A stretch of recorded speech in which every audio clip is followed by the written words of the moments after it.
Hi, welcome to live with food. நம்ம இன்னைக்கு வறட்டு இருமலை எப்படி கண்ட்ரோல் பண்ணுறதுன்ற டிப்ஸ் பார்க்கலாம். முதல்ல ஒரு பாத்திரத்தில் தண்ணீர் எடுத்துக்கலாம். இது நல்லா கொதிக்க வைக்கலாம். தண்ணீர் நல்லா கொதிக்க ஆரம்பிக்கும் போது துருவிய இஞ்சி சேர்த்துக்கலாம். 2-3 நிமிஷம் நல்லா கொதிக்க விட்டோன்னா இஞ்சியில் இருக்கிற சாறு எல்லாம் தண்ணீரில் இறங்கும். நமக்கு இஞ்சி சாறு தயாராகிடும். இந்த கிளைமேட்டுக்கு நிறைய பேருக்கு இந்த ட்ரை காஃபு வரும். அது ரொம்ப தொல்லை தரும். முக்கியமாக இரவு நேரங்களில் நம்மளால் நிம்மதியாகவே தூங்க முடியாது. தொடர்ந்து இருமல் இருந்துகிட்டே இருக்கும்.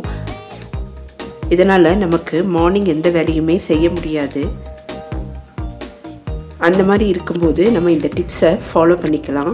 இப்போது மாதுளையை நல்லா கழுவி மாதுளை முத்துக்களை மிக்சியில் சேர்த்துக்கலாம். இதோட கொஞ்சமாக தண்ணீர் விட்டு மாதுளை ஜூஸ் தயார் பண்ணிக்கலாம்.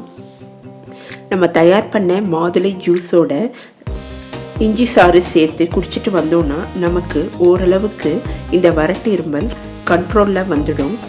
தினமுமே ஒரு நேரம் இதை குடிச்சிட்டு வரலாம். 2-3 நாள் நம்ம இதை ட்ரை பண்ணலாம். உங்களுக்கு வேணும்னா இந்த இடத்துல கொஞ்சமாக பனக்கற்கண்டை சேர்த்து நீங்கள் குடிச்சிட்டு வரலாம்.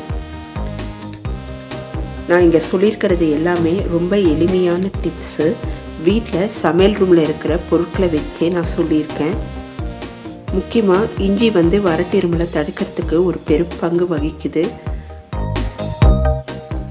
நமக்கு இப்போது மாதுளை இஞ்சி சாறு தயாராக இருக்குது. நான் சொன்ன 4 டிப்ஸில் ஏதாவது ஒரு டிப்ஸை நீங்கள் ஃபாலோ பண்ணிட்டு வந்தீங்கன்னா உங்களுக்கு நல்ல பலன் தெரியும். அடுத்த டிப்ஸ் பார்க்கலாம்.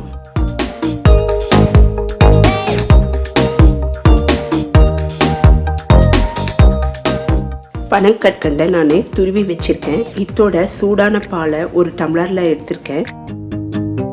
இப்போ நம்ம நல்ல நுணுக்கிய மிளகையும் மஞ்சள் தூளையும் சேர்த்துக்கலாம். அதோட இந்த துருவிய பனக்கற்கண்டையும் சேர்த்து சூடாக குடிச்சிட்டு வந்தோன்னா தொண்டையில் இருக்கிற அந்த கரகரப்பு நீங்கி வறட்டு இருமல் ஓரளவுக்கு கண்ட்ரோலில் வந்துடும். இதை தொடர்ந்து 2 வேளை நம்ம சாப்பிட்டுட்டு வரணும்.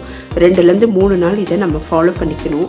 நான் இப்போ சொன்ன டிப்ஸ் எல்லாமே பெரியவங்களுக்கு தான், குழந்தைகளுக்கெல்லாம் நீங்கள் ட்ரை பண்ண வேண்டாம். 2 வாரத்துக்கு மேலே இருக்கிற வறட்டு இருமலுக்கு இந்த டிப்ஸ் எதுவுமே பலன் தராது.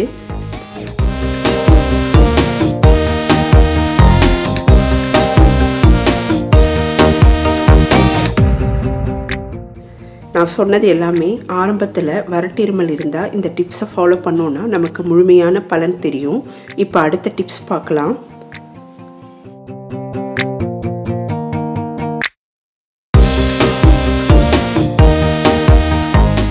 நம்ம தயார் பண்ண இஞ்சி சாரோட நல்லா பொடித்த பட்டையை கொஞ்சமாக சேர்த்து நம்ம தினமுமே ஒரு நேரம் குடிச்சிட்டு வந்தோன்னா நமக்கு நல்ல பலன் தெரியும்.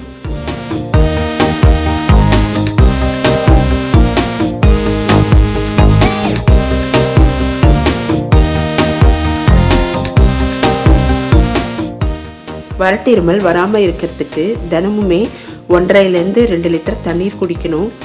இந்த மாதிரி தண்ணீரோட அளவு கம்மியாக இருந்தால் தான் நமக்கு வறட்டு இருமல் வரும். அது மட்டும் இல்லை, போதுமான உடற்பயிற்சி இல்லைனாலும் இந்த வறட்டு இருமல் வரும். தண்ணீரோட அளவை நம்ம அதிகமாக எடுத்துக்கணும். இப்போது அடுத்த டிப்ஸ் பார்க்கலாம். இப்போது நான் துருவிய பனங்கற்கண்டை தயாராக வச்சுருக்கேன். இருமல் வரும்போது இதை நம்ம கொஞ்சமாக எடுத்து 2-3 நாள் தொடர்ந்து சாப்பிட்டு வந்தோன்னா நமக்கு நல்ல பலன் தெரியும். மறக்காமல் இந்த வீடியோவை சப்ஸ்கிரைப் பண்ணுங்கள். பாய்.